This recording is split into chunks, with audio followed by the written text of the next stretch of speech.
Good evening, ladies and gentlemen. This is Win Elliott from ringside at Madison Square Garden, where we're going to be having the Marxist Championship of the World, where the challenger, John the Kid Roemer from Davis, California, will be taking on the champion, Jurgen Habermas. Yes, old Jurgi Burgi, he's up there, and we can see him in the ring. He's talking to Walt Benjamin, who's his trainer, and he's had a few words with Ted Adorno, his manager, on how he's going to handle the economics kid from Davis. And there he is in his corner with Paul Sweezy giving him some last tips on how he's going to be able to take him over. And now we're going up into the ring, and Johnny Addy, who's going to introduce the contenders.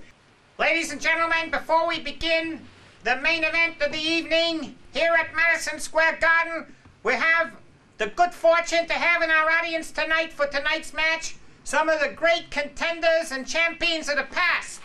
Ladies and gentlemen, please give a round of applause for Karl the Killer Liebknecht. Also, ladies and gentlemen, in our audience tonight, the female wrestling champion of 1923, Madame Kollontai. Madame Kollontai.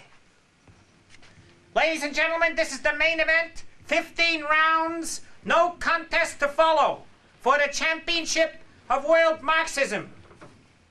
In this corner, wearing the lederhosen and the ill-fitting shirt, with the smirk on his face, with 400 books and 718 articles in 46 UN-recognized languages, Jurgen the Breeze Habermas! His opponent from Davis, California, wearing the Brooks Brothers suit, the impeccably combed hair, the expensive brogue shoes, with a small pair of swimming trunks in his bag for after, in case there's a jacuzzi in the region of the Madison Square Gardens, John the Kid Roemer. The main event, 15 rounds, no contest to follow. The referee, Leo Trotsky. Counting for the knockdowns at the bell, Tony Gramsci. The judges, Big Rose Luxembourg and Georgy Porgy Plekhanov. Well, Johnny Addy's introduced the contenders, and now we'll go up into the ring and hear what referee Leon Trotsky has to say to the contenders. I want this should be a completely fair encounter, never mind using any such bourgeois data or forms of inference characteristic of undialectical logic. Everything must be done in proper Marxist fashion. If you cite from the Gesamtausgabe, make sure you say whether it was the original Berlin edition or the later Moscow edition, and no snide remarks, please, about the killing by Stalin of David Ryazanov. It got us into too much debate. So make it a fair fight. Any hitting below the belt has to be for the sake of the cause, and come out fighting when you hear the bell. So, the contenders have been introduced. Bzz, there's the buzzer, dong, the bell, and Don Dunphy. Thank you, Win Elliott, and good evening, everyone. Well, they're coming out fainting, a few feints by Habermas, asking Roemer if he's read the latest book by Adorno. Roemer says no, of course he hasn't read any Adorno, and the judges take note, he has not read any Adorno. Roemer asks Habermas if he can recite without fault the argument for the tendency of the rate of profit to fall. Habermas starts, he asserts labor theory of value. He confuses labor embodied with counterfactual labor. Yes, it's a point, and there's the end of the round. Dong. Well,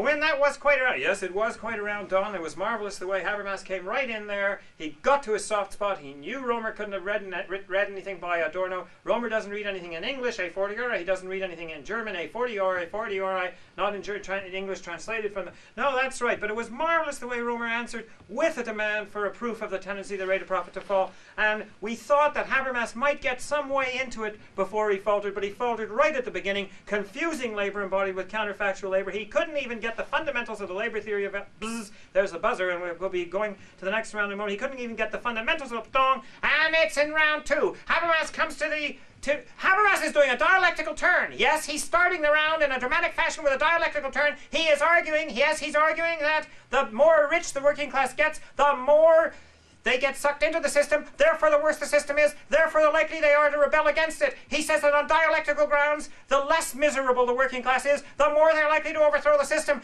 and not to speak of the power that they get, and they'll be able to, yes, he's even claiming that he's so dialectical today that they will join with the bourgeoisie to overthrow the system, and yes, Roemer takes a whistle out of he takes his analytical Marxist whistle out. It's the first time he's using it in this contest. He's taken out his analytical Marxist whistle. He's blown it against the dialectic. He says the dialectic is finished, washed out, a has-been, a patsy, a fall guy. Habermas is crying, he's crying, and Trotsky is offering him a handkerchief. He's offering him a handkerchief.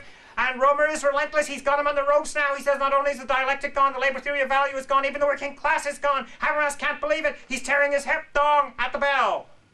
Well, that was really quite an exciting thing. I mean, Habermas starting with that dialectical turn, getting the reasoning so tight, twisting around itself, spiraling in a marvelous Foucault-Derrida way. It was creative, it was postmodern, it subverted all our knowledges and our contacts and our feelings, and yet Roemer was able to blow the whistle on that one. I mean, he's only allowed 3 whistle blows on the analytical Marxist whistle in a contest, but he used that one, and it seemed like a very good time. Yes, it was marvelous. It was absolutely terrific, wasn't it? Bzz, there's the buzzer, of course, dong, the bell. And now, it's Roemer.